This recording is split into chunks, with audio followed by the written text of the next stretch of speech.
Good morning guys. Ngayong araw magbububong tayo guys. Dumating to kahapon guys, zero. Inilatag ko na nga pala ito.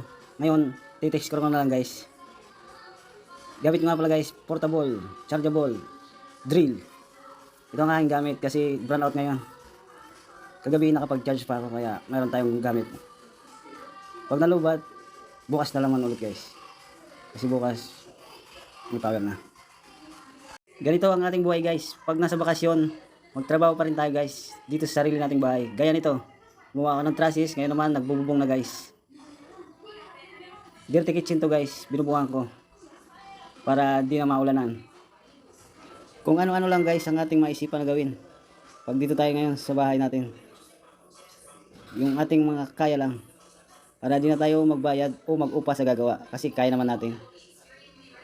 Gaya nito, kung ano-ano lang. DIY ba?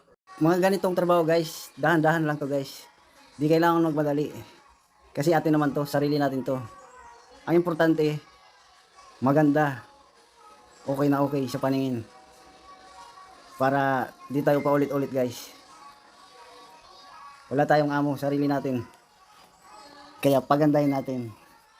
Kahit ilang araw pa, matapos yan, ang importante, maayos. Di na kailangan balikan. Di ba ulit-ulit ba? Kasi pag paulit-ulit, doble trabaho.